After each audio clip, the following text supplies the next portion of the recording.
இன்று பலரும் செயற்கை சிரிப்போடு வலம் வருகிறார்கள். நாம் காலையில் எழுந்து நம்முடைய அசல் முகத்தை கூட கண்ணாடியில் பார்ப்பதற்கு நமக்கு துணிச்சல் வருவதில்லை. அலங்காரங்களோடு தான் நம் முகத்தை பார்க்க நமக்கே துணிச்சல் வருகிறது. செயற்கையான சிரிப்புகள், போலியான புன்னகைகள், மேம்போக்கான நட்புகள், நுட்பமில்லாத உறவுகள் என்று மனிதன் தன்னுடைய வாழ்க்கையை இன்று நகர்த்தி கொண்டிருக்கிறான். பலரும் தாங்கள் மகிழ்ச்சியாக இருப்பதைப் போல நடித்துக் கொண்டிருக்கிறார்கள். இன்று 90% பேர் அடுத்தவர்களுக்காகத்தான் வாழ்ந்து கொண்டிருக்கிறார்களே தவிர அவர்கள் தங்களுக்காக வாழ்கிறேன் என்று சொல்கிற மாதிரி முன் வருபவர்கள் மிகவும் குறைவாகத்தான் இருக்கிறார்கள். அவர்கள் கடற்கரைக்கு செல்கிறார்கள். அந்த கடற்கரையில் அலைகளை பார்த்து ரசிக்காமல் கைபேசியை யாரோ அனுப்பிய கடல் படத்தை பார்த்து ரசிக்கிறார்கள். அவர்கள் முழு நிலா வானத்திலே வருகிற போது அதை அண்ணாந்து பார்த்து ரசிப்பதை விட்டுவிட்டு கைபேசியிலே யாரோ சந்திர கிரகணத்தை பற்றி அனுப்பிய படத்தை பற்றி புலகாங்கிதம் அடைந்து அதற்கு பதில் போட்டு கொண்டிருக்கிறார்கள். தாங்கள் அனுப்பிய பதிலுக்கு என்ன பதில் வருகிறது என்பதை கண்காணிப்பதில் கவனமாக இருக்கிறார்கள். இன்று நாம் நிகழ்காலத்தை தொலைத்துவிட்டு கடந்த காலத்தில் வாழ்ந்து கொண்டிருக்கிறோம். இயற்கையை ரசிப்பதை நாம் மறந்து கொண்டிருக்கிறோம். நாம் ஒரு திருமணத்திற்கு செல்கிறோம் என்றால் கூட அங்கே நீளமான வரிசை நின்று இருக்கிறது. அந்த வரிசையில் திருப்பதி தரிசனம் போல எப்படியாவது முந்தி அடித்துவிட்டு முன்னே போய் அந்த மணமக்கள் அருகிலே நிற்பது என்பது ஒரு மிகப்பெரிய சாதனையாக இருக்கிறது. அப்படி அருகிலே நின்று ஒரு புகைப்படம் எடுத்துக்கொண்டு வருவது மட்டும்தான் திருமணத்திற்கு செல்வது. இதிலே எங்கே யார் யாரை வாழ்த்துகிறார் என்று எனக்கு தெரியவில்லை. வாழ்த்துவதற்கு சிந்தனையும் இல்லை, வாழ்த்துவதற்கு அவகாசமும் இல்லை. ஏனென்றால் வந்ததை எப்படியாவது பதிவு செய்துவிட்டு போய்விட வேண்டும் என்பதுதான் அவர்களுடைய லட்சியமாக இருக்கிறது. நாம் சுற்றுலா தலத்திற்கு போனால் கூட அந்த சுற்றுலா தலத்தில் அமர்ந்து ரசிக்கிறோமா? மலைச்சாரல்கள் வழியாக நாம் ஒரு கோடைவாழ் தலத்திற்கு செல்கிறோம். போகிற வழியில் எத்தனை அழகு, எத்தனை தாவரங்கள், எத்தனை கொடிகள், எத்தனை மரங்கள். படிப்படியாக அந்த உஷ்ணம் குறைந்து குளிர் அதிகமாவதை நாம் தரிசிக்க வேண்டாமா? போகிற போது நன்றாக தூங்குகிறார்கள். போய் சேருகிற இடம் வந்ததும் எழுகிறார்கள். அங்கேயும் அவர்கள் முக்கியமான இடங்களில் நின்று நிழற்படம் எடுத்துக்கொள்கிறார்கள். பிறகு அதை நண்பர்களுக்கு அனுப்பி அதை தான் பார்த்ததாக பதிவு செய்து விடுகிறார்கள். அடுத்தவர்களிடம் பதிவு செய்வதற்காகத்தான் இவர்கள் பல இடங்களுக்கு செல்கிறார்களே தவிர எந்த விதமான நிழற்படமும் இல்லாமல் இருக்கிற போதுதான் உண்மையான மகிழ்ச்சி, உண்மையான அனுபவம் ஏற்படும். நான் யாருடனும் புகைப்படம் எடுத்துக்கொள்ள இதுவரை விரும்பியதே இல்லை. ஏனென்றால் அவர்களோடு நான் பழகிய நினைவுகள் நெஞ்சிலே ஈரமாக இருக்கிற போது அதை ஏன் ஒரு புகைப்படத்தால் நான் புதுப்பித்துக் கொள்ள வேண்டும்? யாரிடம் காட்டி நான் பெருமைப்பட போகிறேன்? தேவையில்லை. வாழ்க்கை பெருமைப்படுவதற்கு அல்ல, அருமைப்படுவதற்கு, அருமை என்று உணர்வதற்காக, ஒவ்வொரு நொடியையும் இது வரம் என்று நினைப்பதற்காக. கடற்கரையிலே அமர்ந்து நாம் ரசிக்க முடிவதில்லை, மலைச்சாரலுக்கு சென்றால் மகிழ முடிவதில்லை. நாம் எல்லாவற்றையும் தவறவிட்டுக் கொண்டிருக்கிறோம். இப்படி தவறவிட்டுக் கொண்டிருக்கிற நொடிகளில் ஒன்று எனக்கு புலப்படுகிறது. கலீல் கிப்ரான் கூறியதைப் போல மரம் அழகாக தன்னுடைய கிளைகளை பரப்பி வான வீதியிலே ஒரு கவிதையை எழுதி கொண்டிருக்கிறது. ஆனால் நாம் அதிலிருந்து காகிதம் செய்து நம்முடைய வெறுமையை அதில் நிரப்புகிறோம். நம்முடைய வெறுமையை அந்த அழகான மரத்தை சிதைத்து காகிதமாக்கி நிரப்புகிறோம் என்றவர் எழுதுகிறார். டி.எஸ். எலியட் ஒரு அற்புதமே, எங்கே அறிவு நாம் திரட்டிய தகவல்களால் மறைந்து போனதே, எங்கே வாழ்க்கை நாம் வாழுகிற அவசரத்தில் தவறுவிட்டு விட்டோமே என்பது. Where is the wisdom that we have lost in knowledge? And where is the knowledge that we have lost in information? And where is the life that we have lost in living? என்று T.S. Eliot குறிப்பிடுகிறார். வாழுகிற அவசரத்தில் நாம் வாழ்க்கையே தவற விடுகிறோம் என்பதுதான் உண்மை. இன்று பலர் புத்தகங்களை படிக்கிறார்கள். புத்தகங்களை படிக்க வேண்டும். புத்தகங்களை படிப்பதும் வாழ்க்கையை படிப்பதுதான். ஆனால் அந்த புத்தகங்களை படிக்கும் போது அதை வாழ்க்கையோடு தொடர்பு படுத்தி படிக்க வேண்டும். நீங்கள் கம்பரை படியுங்கள். கம்பருடைய அழகான கவிதை ஒன்று, எவ்வளவு அழகாக அவர் எழுதியிருக்கிறார் பாருங்கள். சூர்ப்பனகை வருவதை எழுதுகிறார். பஞ்சு ஒளிர் விஞ்சு கொளர் பல்லவம் அணுங்க செஞ்சவைய கஞ்சனிமர் சீரடியலாகி அஞ்சொலில மஞ்சையன அன்னமென மின்னும் வஞ்சியன நஞ்சையன வஞ்சமகள் வந்தாள். எல்லாமே மெல்லினம். காரணம் அவள் வல்லினம். மெல்லினத்தை போட்டு அவள் மென்மையாக தோன்றுவதை போல நடித்து கொண்டு வருகிறாள் என்று வரிகளிலேயே அந்த உணர்வை ஏற்படுத்தி விடுகிறார் கம்பர். ஆனால் கம்பரை படிக்கிற போது நாம் எதை கற்றுக்கொள்ள வேண்டும்? ஒன்றைத்தான் கற்றுக்கொள்ள வேண்டும்.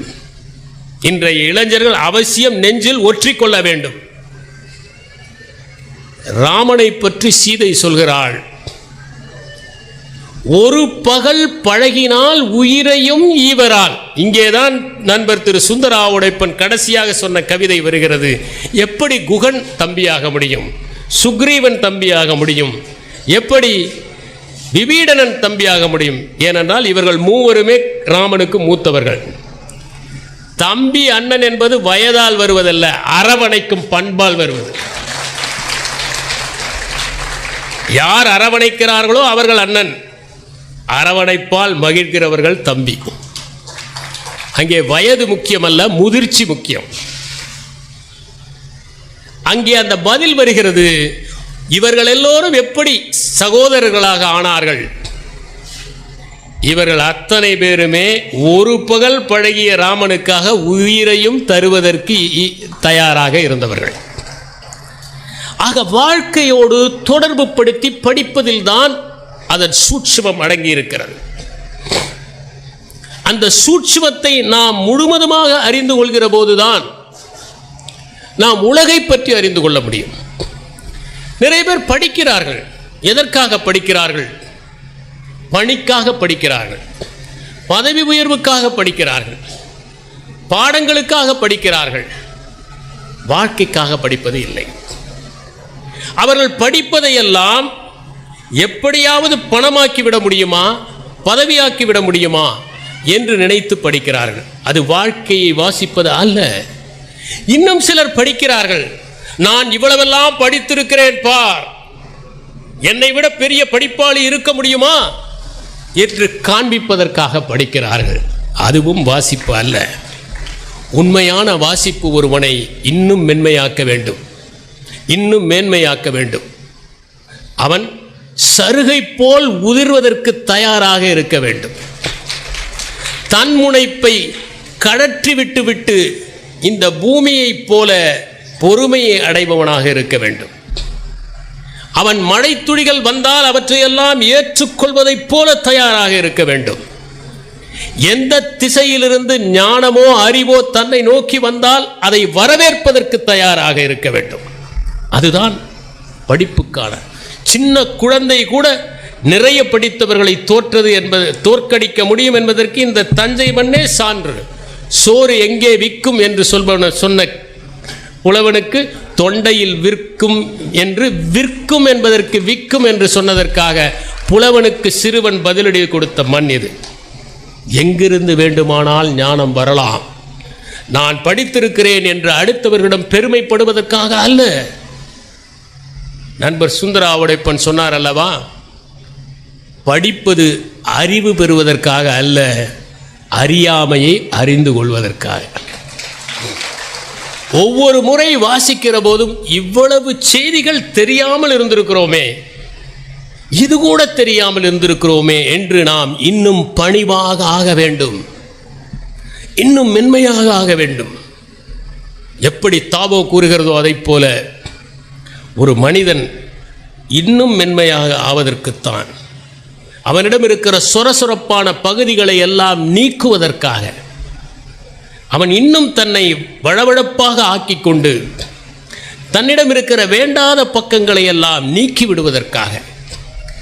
அவ்வாறு வாசிக்காத போது அது வெறும் கடன் வாங்கிய அறிவாகத்தான் இருக்குமே தவிர அது நமக்குள் ஒரு ரசவாதத்தை ஏற்படுத்தாது.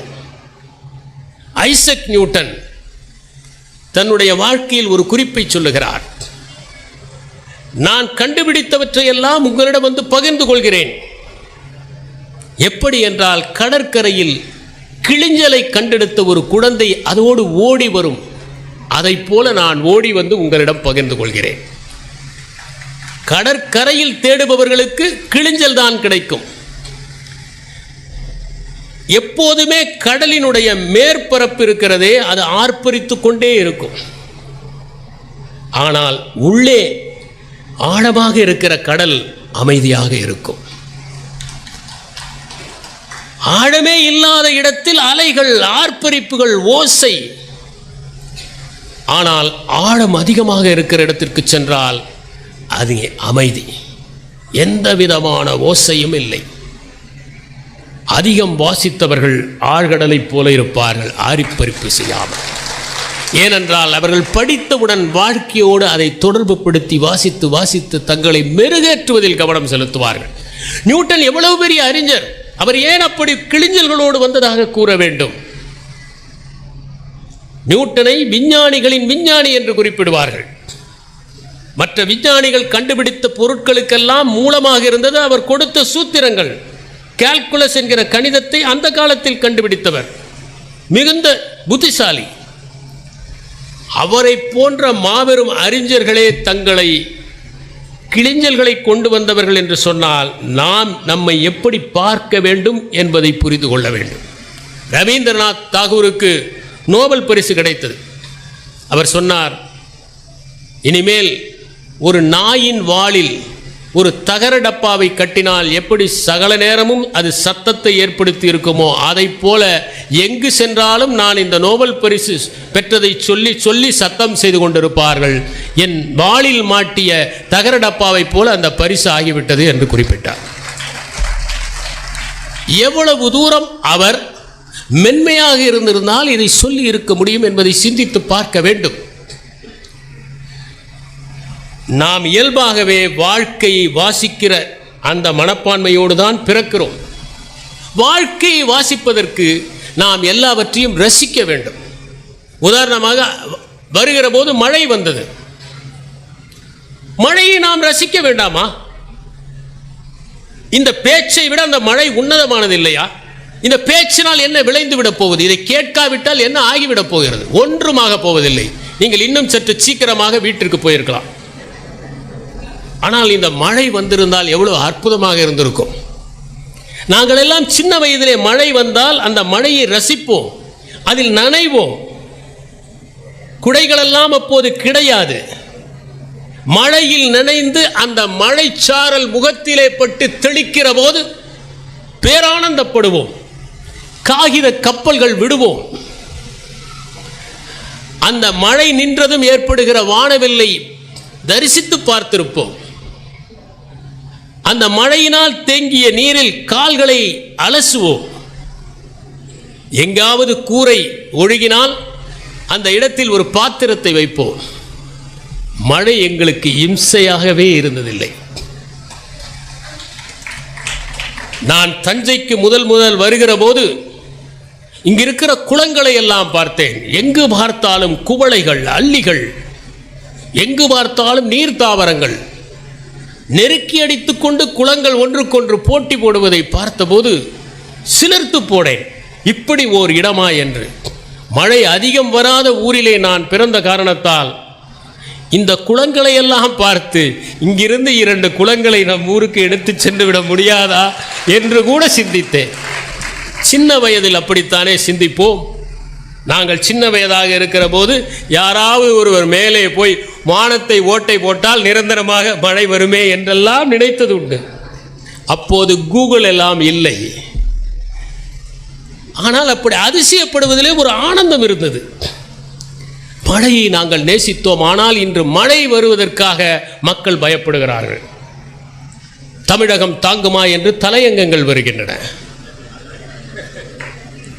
மழை வந்துவிட்டால் என்ன செய்வது என்று நடுங்குகிறார்கள். நாம் வாழ்க்கையை வாசிக்க தவறிவிட்டோம் என்பதற்கு இது சான்று. நாம் வியக்கிற தன்மையோடு இருக்க வேண்டும். வியக்கிற தன்மையோடு தான் நாம் பிறக்கிறோம். ஒரு குழந்தை வியக்கிற தன்மையோடு இருக்கிறது. நீங்கள் ஒரு குழந்தையை பாருங்கள். அந்த குழந்தை ஒரு மொட்டு மலராவதை பார்த்து ரசிக்கிறது, வியக்கிறது. ஒரு பூவை பறித்து கொண்டு வருகிறது, உங்களிடம் கொண்டு வந்து காட்டுகிறது. இந்த பூ என்ன என்று கேட்கிறது. நீங்கள் இதுவா மல்லிகை என்று சொல்லி நான் சொன்ன உடனே அது மனம் சுருங்கி விடுகிறது. அதை அது உங்களிடமிருந்து எதிர்பார்க்கவில்லை, நீங்களும் வியக்க வேண்டும் என்று எதிர்பார்க்கிறது. ஆனால் நீங்கள் ஒரு பெயரை சொல்லி அந்த பூவை பற்றி உங்களுக்கு தெரியும் என்று சொல்லிவிடுகிறீர்கள். உண்மையிலேயே அந்த பூவை பற்றி உங்களுக்கு ஒன்றுமே தெரியாது. இங்கே இருப்பவர்கள் அனைவரிடமும் ஒரு காகிதத்தை கொடுத்து மல்லிகையை பற்றி ஒரு கட்டுரை எழுது என்றால் எத்தனை பேரால் எழுத முடியும்? முடியாது. நமக்கு தெரிந்ததெல்லாம் பெயர்கள் தான். உங்கள் மனைவியின் பெயர் தான் உங்களுக்கு தெரியும், மனைவியை தெரியாது. கணவனின் பெயர் தான் தெரியும், கணவனை தெரியாது.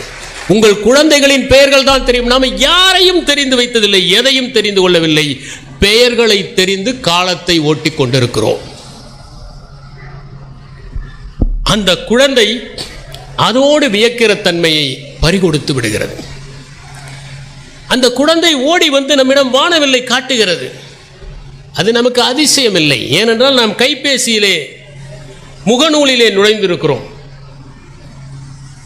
நாம் அந்த அதிசயப்படுகிற தன்மையை கிள்ளிவிடாமல் இருக்க வேண்டும். ஒவ்வொரு குழந்தையும் இந்த உலகில் ஒவ்வொன்றையும் பார்த்து ரசிக்கிறது. அது ஒரு கன்றை பார்த்து ரசிக்கிறது. அது ஒரு குழந்தை அப்பாவிடம் கேட்டது, ஏன் எருமைகளுக்கு மாட்டுப் பொங்கல் வைப்பதில்லை என்று. தந்தை சொன்னார், அங்கே போய் எருமை என்று சொன்னார். ஏனென்றால் அதற்கு மேல் அவருக்கு அதுக்கு பதில் தெரியாது. ஒவ்வொரு குழந்தையும் கேள்விகள் கேட்கின்றன. அந்த கேள்விகள் அனைத்துமே வியப்பதால் வருகின்றன. இந்த உலகத்தின் ஒவ்வொரு போக்கையும் பார்த்து அவை வியக்கின்றன. அந்த வியக்கிற தன்மையை நாம் இழந்து விட்டதால் தான் வாழ்க்கையை வாசிக்காமல் இந்த பூமியிலே வசித்துக் கொண்டிருக்கிறோம். வாழ்வது வேறு, வசிப்பது வேறு. வாழ்வது என்பது அனைத்தையும் பார்த்து ரசிப்பது. வசிப்பது என்பது எப்படியாவது இன்று நாம் இந்த பொழுதை கழித்துவிட வேண்டும் என்று நினைப்பது. வாழ்வது என்பது மற்றவர்கள் அனைவரும் மகிழ்ச்சியாக இருக்க வேண்டும் என்று நினைப்பது. வசிப்பது என்பது இன்று நாம் வயிற்றை கழுவினால் போதும் என்று நினைப்பது. வாழ்வது என்பது தவம், வசிப்பது என்பது வரிசையிலே நிற்பது. வாழ்வது என்பது விண்மீன்களை பார்ப்பது. ஆனால் வசிப்பது என்பது காலால் மண்ணில் கோலம் போடுவது. வாழ்வது என்பது தொலைநோக்கு பார்வையோடு சிந்திப்பது. வசிப்பது என்பது அடுத்த நிமிடத்திற்கு என்படியா சமாளிக்கலாம் என்று யோசிப்பது. வாழ்வது என்பது இந்த பிரபஞ்சம் முழுவதுமே நறுமணமாக வேண்டும் என்று நினைப்பது. வசிப்பது என்பது என்னுடைய இடம் மட்டும் சுத்தமாக இருந்தால் போதும் என்று எண்ணுவது. நாம் வாழ்க்கையை வாழ்க்கையாக வாழாமல் பிழைத்து கொண்டிருப்பது தான் காரணம். ஆகவே ஒரு சின்ன குழந்தை ஓடி வருகிறது. அது ஓடி வந்து ஒரு பூவை கொடுக்கிறது. அதை பார்த்து வியக்க வேண்டும். அந்த குழந்தையோடு அமர்ந்து வியக்கிற போது தான் அது விஞ்ஞானியாகும். நோபல் பரிசு பெற்ற ஓர் அறிஞரிடம் கேட்டார் ஒருவர், உன்னுடைய பெற்றோரின் பங்கு என்ன இதில் என்று. நான் பள்ளி முடிந்து ஓடி வருவேன். மற்ற தாய்மார்கள் எல்லாம் குழந்தையிடம் இன்று என்ன பதில் சொன்னாய் என்று கேள்வி கேட்பார்கள். என் தாய் மட்டும் இன்று ஆசிரியரிடம் என்ன கேள்வி கேட்பாய் என்று கேட்டார். என்ன கேள்வி கேட்பாய் என்று கேட்டதுதான் நான் நோபல் பரிசு பெற்றதற்கு காரணம் என்று அந்த குழந்தை சொன்னது. ஆக நாம் குழந்தைகளோடு சேர்ந்து வியக்கிறவர்களாக ஆகும். நம் வீட்டிற்கு முன்னால் ஒரு மழை மரம் இருக்கிறது. அந்த மழை மரம் ஏதோ மயில் ஒன்று தன்னுடைய சிறகுகளை எல்லாம் விரித்து கொண்டு நிற்பதைப் போல அழகாக இருக்கிறது. ஒரு நாள் கூட அந்த மரத்தை நாம் உற்று பார்த்ததில்லை. அது கீழே விழுந்த பிறகுதான் அப்படி ஒரு மரம் இருந்ததே நமக்கு தெரிகிறது. இப்படி நாம் வாழ்க்கையை தொலைத்து கொண்டிருக்கிறோம். இவான் ஒவான்ஸ்கி என்று ஒருவர் பெயர். அவருடைய விசித்திர கதை, இவான் ஒசாங்கியினுடைய விசித்திர கதை எழுதியவர் ஊஸ்பென்ஸ்கி. ஊஸ்பென்ஸ்கி என்பவர் குல்ஜீஃபினுடைய சீடர். அந்த கதையில் இருக்கிற விசித்திரம் என்னவென்றால் 60 வயது ஆகிவிடுகிறது. ஒருவன் பணியிலிருந்து ஓய்வு பெற்று விடுகிறான். அப்போது அவனுக்கு தோன்றுகிறது, இந்த வாழ்க்கையை நாம் சரியாகவே வாழவில்லையே, பல பேருக்கு ஓய்வு பெறுகிற போதுதான் இந்த பணியை நாம் சரியாகவே செய்யவில்லையே என்கிற சிந்தனை வரும். ஆனால் அதற்கு பிறகு ஒன்றும் செய்ய முடியாது. ஏனென்றால் ஒரு நாள் கூட கிடைக்காது. பணியிலிருந்து ஓய்வு பெற்றது போல அவன் 60 வயதானவுடன் யோசிக்கிறான், என்னுடைய வாழ்க்கையை நான் சரியாக வாழவில்லையே, நிறைய தவறுகள் செய்து விட்டேனே, என்ன செய்வது என்று யோசிக்கிறான். அவன் நேராக சென்று ஒரு மந்திரவாதியை பார்க்கிறான். அந்த மந்திரவாதியிடம் சொல்கிறான், நான் என்னுடைய வாழ்க்கையை சரியாக வாழவில்லை, மறுபடியும் என்னை இளைஞனாக மாற்று, நான் இந்த முறை சரியாக வாழ்கிறேன். மந்திரவாதி சொல்கிறார், மாற்றலாம், ஆனால் கொஞ்சம் கடினம், பரவாயில்லை மாற்றுங்கள், நான் மாற்றி விடுவேன், ஆனால் அதற்கு பிறகு ஏன் மாற்றினாய் என்று கேட்கக்கூடாது. நீங்கள் பலரிடம் அவர்கள் கேட்கிற பொருளை கொடுத்து விடுகிறேன், பிறகு ஏன் கொடுத்தாய் என்று இதில் ஏதாவது பிரச்சனை வந்தால் என்னை கேட்கக்கூடாது என்று சொல்லுங்கள், பாருங்கள், அந்த பொருளை திருப்பி தந்து விடுவார்கள். நிபந்தனைகளோடு வருகிற எந்த பொருளையும் யாரும் நேசிப்பது இல்லை. அந்த மந்திரவாதி அவனை இளைஞனாக மாற்றி விடுகிறார். இவான் ஒசாங்கி இளைஞனாகி விடுகிறான், வாழ்கிறான். மறுபடியும் அதே தவறுகளை செய்கிறான். திரும்ப திரும்ப அதே தவறுகள் செய்துவிட்டு 60 ஆண்டுகள் ஆன பிறகு மறுபடியும் வந்து மீண்டும் என்னை இளைஞனாக ஆக்கு.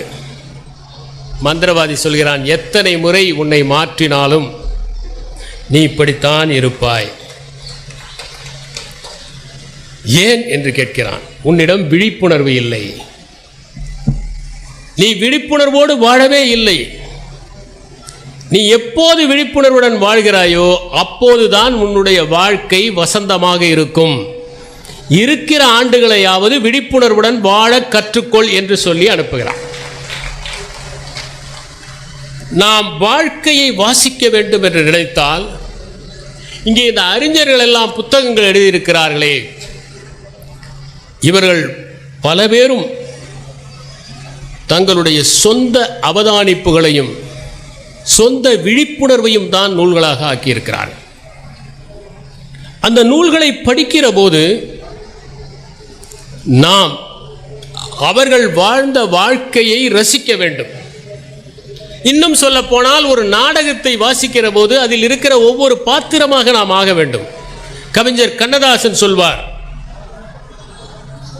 தொழுவது சுகமா, தோகையின் அணிந்த மார்பில் விழுவது சுகமா, விருந்துதான் உண்பது சுகமா, இல்லை பழகிய காதல் எண்ணி பள்ளியில் சாய்ந்து அழுவதே சுகம், அறிந்தவர் அறிவாராக என்று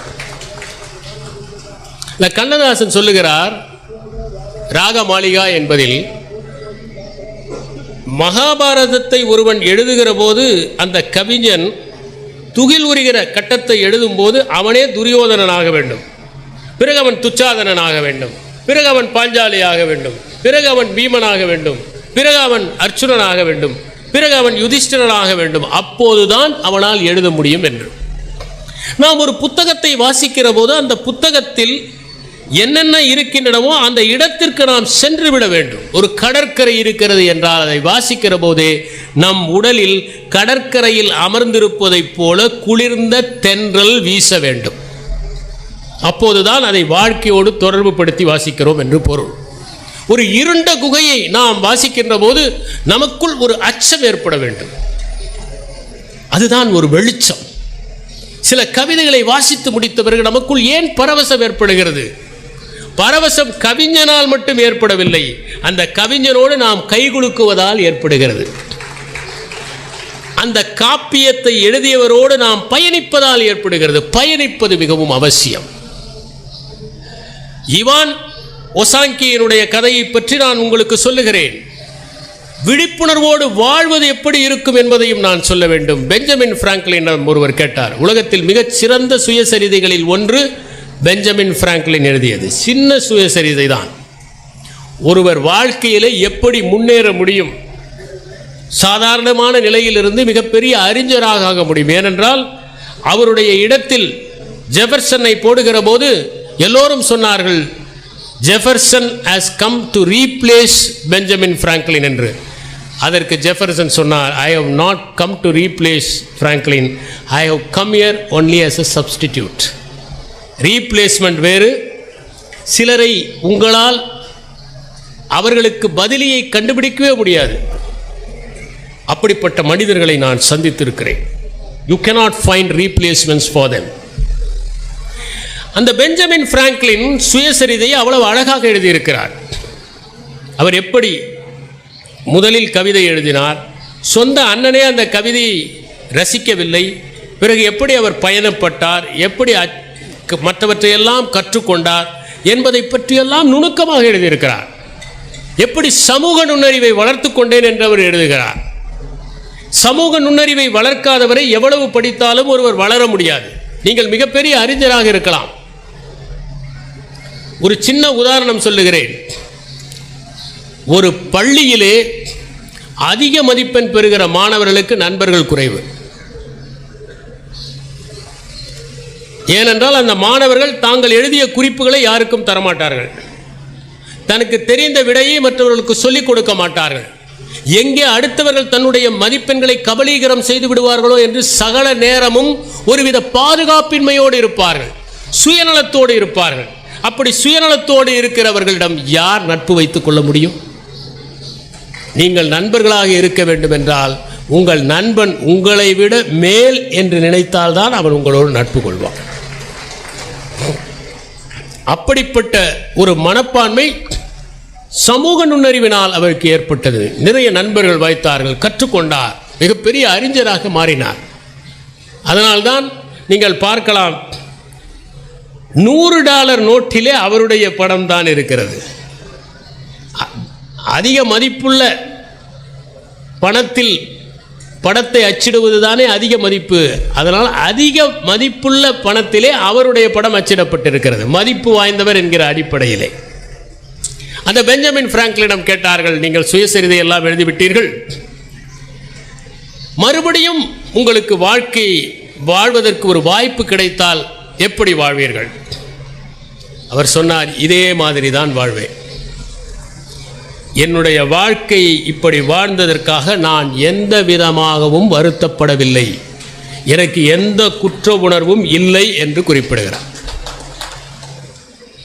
ஆக நாம் இந்த வாழ்க்கையை வாசித்து, உலகத்தை நேசித்து, ஒவ்வொன்றையும் வியந்து, ஒவ்வொரு மனிதரை சந்திக்கும் போதும் அவர் புதிய மனிதர் என்பதைப் போல பழகி, அவரிடம் கற்றுக்கொள்வதற்கு நம் மனத்தை உறிஞ்சிக்கொள்கிற கடற்பஞ்சாய் வைத்திருப்போமே ஆனால் நாம் சரியாக வாழ்கிறோம். மறுபடியும் வாழ வேண்டும் என்கிற ஆசை நமக்கு வராது. தாகூர் ஒரு இடத்திலே ஒரு கவிதையிலே குறிப்பிடுகிறார், ஒரு குழந்தையை தாய் எல்லா நகைகளையும் மாட்டி புத்தம் புதிய பட்டு உடைகளை எல்லாம் அணிவித்து வாசலிலே அமர வைக்கிறார். அங்கே குழந்தைகள் எல்லாம் விளையாடி கொண்டிருக்கின்றன. மண்ணிலே புரண்டு விளையாடுவது தானே குழந்தைகளின் பழக்கம். இப்போது அதை கூட நாம் அனுமதிப்பதில்லை. மண்ணிலே விளையாடினால் நோய் வந்துவிடும் என்று நாம் நினைக்கிறோம். மண்ணை மிதிக்காமலேயே மண்ணுக்குள் போய்விடுகிற மனிதர்கள் உண்டு, பிறந்ததிலிருந்து இறந்தது வரை. அங்கே மண்ணிலிருந்து மண்ணுக்கு என்பதை மறந்து விடுகிறார்கள். அந்த குழந்தை சகல ஆபரணங்களையும் போட்டுக்கொண்டு அமர்ந்திருக்கிறது. அந்த குழந்தைக்கு மகிழ்ச்சி ஏற்படும் என்று நினைக்கிறீர்களா? அது அந்த ஆபரணத்தை எல்லாம் தூக்கி எறிந்துவிட்டு மற்ற குழந்தைகளோடு விளையாடுவதற்குத்தான் தயாராக இருக்கிறது. நாம் சேர்த்து வைத்திருக்கிறோமே இந்த கடன் வாங்கிய அறிவு, இது ஆபரணங்களைப் போல நம்மால் வாழ்க்கையை அனுபவிக்கவே முடியாமல் செய்து கொண்டிருக்கிறது. கலீல் கிப்ரானுடைய ஒரு அற்புதமான உருவக கதை உண்டு. ஒரு பெரிய ஞானி அல்ல, தன்னை ஞானியாக நினைத்து கொண்டிருப்பவர், மெத்த படித்தவர். அவர் தன்னுடைய செருப்பு பழுதாகிவிட்டது என்று செருப்பு தைக்கிற தொழிலாளி ஒருவரிடம் செருப்பை கொடுத்தார். அந்த செருப்பை அவர் பார்த்துவிட்டு, நிறைய பழுதாகி இருக்கிறது, சரி செய்வதற்கு 2 மணி நேரம் ஆகும். உடனே அந்த அறிஞர் கேட்டார், கொடுங்கள், சீக்கிரம் போக வேண்டும், வேறொரு முக்கியமான பணி இருக்கிறது. அவ்வளவு அவசரம் என்றால் இந்த செருப்பை அணிந்து கொள்ளுங்கள் என்று வேறொருவர் செருப்பை கொடுத்தார். உடனே கோபம் வந்து விட்டது அந்த அறிஞருக்கு. வேறொருவர் செருப்பை நான் காலிலே மாட்டிக்கொள்ள வேண்டும் என்று நீ எதிர்பார்க்கிறாயா என்றார். வேறொருவருடைய அறிவை உங்கள் மூளையிலேயே ஏற்றி கொண்டு நடந்து கொண்டிருக்கிறீர்களே, அப்புறம் என்ன இதற்கு என்று பதில் சொன்னார் அவர். ஒரு குழந்தை ஆபரணங்களை எல்லாம் அணிந்து கொண்டு எப்படி அவஸ்தைப்படுகிறதோ அப்படி இந்த கடன் வாங்கிய வாசித்த அறிவை வைத்துக்கொண்டு நாம் இம்சைப்படாமல் இருப்பதற்கு, வாழ்க்கையோடு தொடர்பு படுத்தி அதை வாசிப்பதற்கு முயற்சி செய்வதுதான் முக்கியமான வழி. இந்த வாழ்க்கையை வாசிப்பதனால் என்ன லாபம்? உங்களிடமிருந்து அறிவு வெளிப்படும். ஆனால் அந்த அறிவு வெளிப்படுகிற போது அது தண்ணீரை பன்னீராக்கியதை போல மாற்றி வெளிப்படுத்தும். அது சர்க்கரையும் அரிசியும் சர்க்கரை பொங்கலாக்கியதை போல கொடுக்கும். அங்கே உங்கள் அனுபவங்கள் அதிலே இழையும். எப்படி ஒரு புனுகு பூனையினுடைய அந்த கழிவு கூட வாசனையோடு இருக்கிறதோ அதை போல, புனுகு பூனை பற்றிய ஒரு முக்கியமான சம்பவத்தை குறிப்பிட விரும்புகிறேன். புனுகு பூனைகள் காப்பி தோட்டங்களிலே புகுந்து அந்த காப்பி கொட்டைகளை தின்றுவிடும்.